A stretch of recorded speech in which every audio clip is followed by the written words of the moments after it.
I've got a challenge for you. I'm not really a massive fan of the whole resolutions list and setting all your goals for the whole new year and all the rest of it, but I do think it'd be quite fun to issue this little challenge.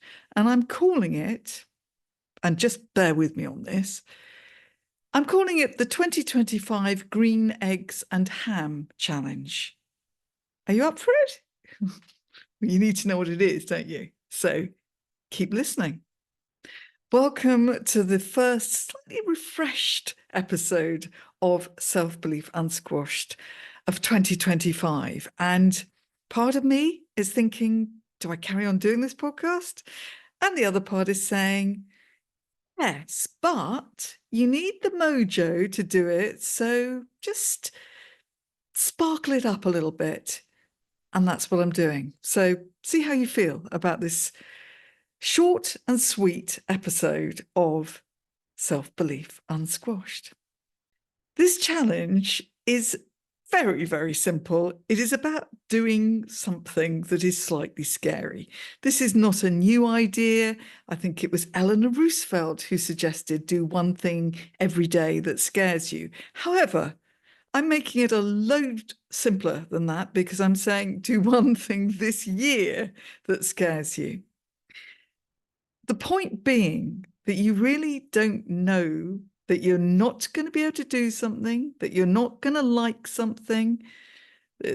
You don't know until you try, do you? I mean, that's kind of obvious, and yet we make this mistake over and over again. We just kind of close our minds to things that we don't think are within our capability or that we just don't think we're going to like.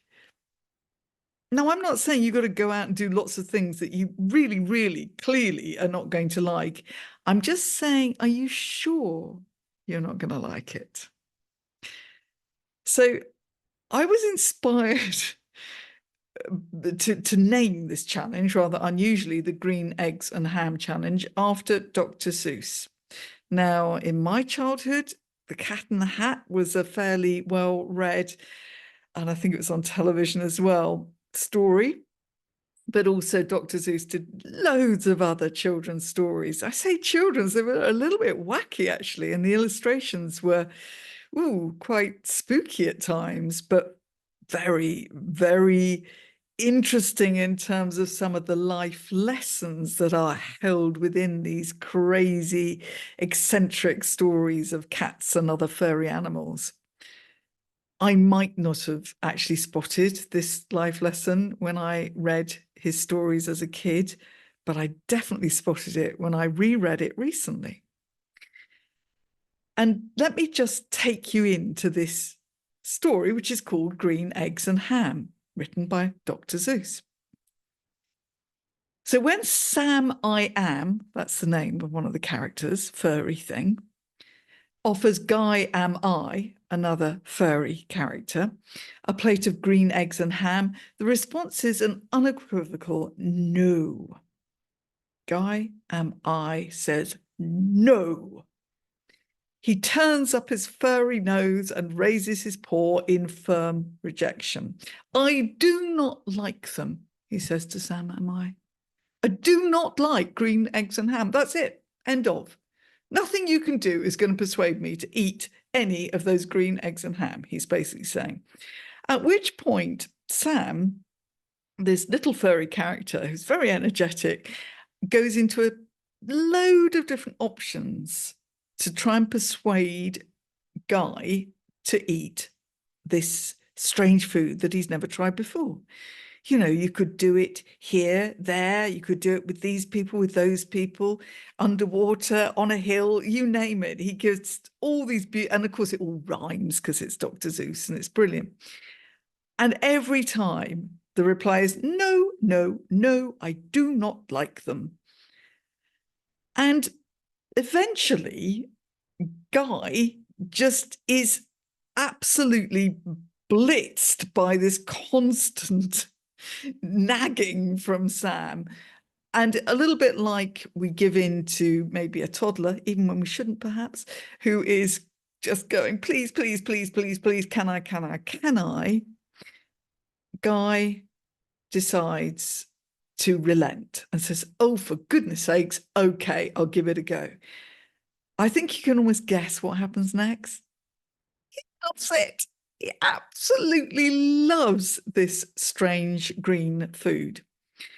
And more than that, he is incredibly grateful to his little furry friend, Sam I Am, for having persisted and therefore introducing him to this whole new wonderful taste that he will now eat anywhere, he says. It's a lovely story, but there's more to it than that, isn't there? Because that is a lesson for life. If we just put our hands up and say no to things that we just assume we're not going to like, or maybe we're a bit fearful that we're not going to be able to do, or maybe we'll make ourselves look stupid if we do them, or they're just a bit scary, or they don't seem to fit with our identity. If we just say no, we will never know. And I can give you a few examples of things that happened during the year that we've just had, 2024, which I think speak to this. Climbing. I will frequently, by the way, as these podcasts continue, be making little stories out of my climbing hobby because there's so much in it that is about just human stuff, about life. You don't have to go climbing. Well, they might, I recommend, that you try it in 2025. But anyway, climbing. I would not have got this fabulous new hobby that now takes up quite a lot of my life and gives me huge amount of pleasure had I not stepped into a very unknown and scary place. I never thought of myself as a particularly sporty person, let alone a climber, for goodness sakes. You know, I was the kid that came last on all the sports day races and got picked last for the netball team and, you know, all of those things. I'm sure I'm not alone. I love dancing, but not professionally. I just like freestyle, disco dancing. And I have a background as an actor. So it's not like I've not done crazy things. To some people, going and standing on a stage would be this scary thing. But to me, the idea of climbing was scary. And I was at the climbing wall one day with my climber husband. I was simply going to learn how to hold the rope at the base. It's called belaying. I thought that would be nice because then I could support my husband and he could go more often to the indoor climbing wall. And there we were. And I thought, I wonder what it would feel like just to go up a few of these little coloured holes on this, you know, very, very easy route at the climbing wall. And I did. I got a few up and I was saying to my partner, no, Dad, let me down now. Oh, that's enough. And he very cleverly just sort of remained quite quiet and said, oh, if you like. And then I thought that little competitive thing came into my head and I thought, you go a bit higher. I mean, I'm on a rope. Nothing terrible was going to happen. I went a bit higher and eventually I got to the top. And can I just say, the rest is history. I now go twice a week, every week. We've been on road trips where we've explored whole new climbing walls in cities like Edinburgh and all over the place. So I would not be having this life now with all of that joy in it and all of these increased muscles, I might add, had I not stepped into the unknown, had I not stopped saying to myself, no, that's not the kind of thing I do. No, I'm not going to be any good at that. And just stayed at the bottom. Then there's another little example. It's about making friends. I'm not a wildly sociable person. I'm not unsociable, but I tend to sort of prefer one-on-one conversations, or, you know, I've got a lovely community on places like LinkedIn, and I'm not a loner, but I'm not looking for lots and lots of social events. But there was this sort of little group of people, a woman and a man, and sometimes her daughter, that used to go to the same cafe, well, they still do, go to the same cafe that we go to as a regular treat every week. And we sort of got to that stage where we were just smiling and maybe saying hi, but it went no further. And in fact, I started to make up all sorts of stories about their life. And I was thinking, why do they arrive at separate times? Perhaps they're not actually married. Perhaps they're just friendly because their daughter. And of course, all of that turned out to be absolute rubbish. It was because one of them went to walk the dog and the other one arrived later. But anyway, that's assumptions for you. And I was making up those assumptions, including I don't expect they want to be bothered with a stranger just coming up and having conversations with them. They're enjoying their breakfast quietly. We'll have our breakfast quietly. You know, I don't want to make it any more than that. But after about 2 years, we just edged over. I just started saying a bit more than hello. And then one day I was reading a book because my husband was actually away and I was there on my own. And the woman was really interested in what I was reading. And we started a conversation. And from there on in, we realized how much we had in common, including our sense of humor and our interests and things about our background. And we arranged to have a coffee, just the two of us. It was official. And we've had a few since. And I would now count this person as a friend, and a very exciting new friend to have, because when you get to my age, you know, it would be easy just to say, well, I've got this friend and that friend, and I'm perfectly happy. And, you know, I don't need any more. And no, I stepped into the unknown and carefully, just delicately started this new friendship. And it's a great new adventure, as I say.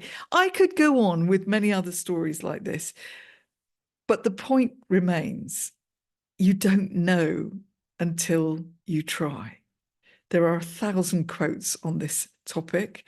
You know, you don't discover new lands unless you leave the shore, or, you know, that's a sort of bastardized quote, but you know what I mean. And I just think, yeah.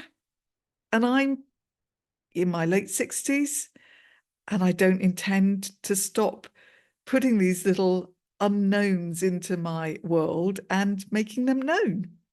So for 2025, I am taking up the challenge, the green eggs and ham challenge, as I'm calling it, by developing my skills in lead climbing, which is a whole nother thing, because although you're on a rope, you are clipping as you go, which makes it just a little bit more scary because the rope isn't above you as you go up. And yeah, I know I can do it. Good grief, of course I can do it. So that is my challenge. It's a bit scary, but I'm going to go for it, because I won't know if I can do it until I try. And that is it. I challenge you to think of that one thing that you perhaps have made an assumption about, perhaps have written off, perhaps have never even considered. Perhaps you are slightly scared in case you're no good at it, but what does that matter? If you're no good at it, you're no good at it, but you never know, do you? So take it up, take this challenge up. If you can communicate with me on LinkedIn or Instagram or wherever you find me and let me know what you're going to do and send me photos if you've done it, then that would be brilliant. I will, of course, now have to send you photos of me doing the clipping thing on the climbing wall. Have fun and happy New Year. Stay curious and unsquashed.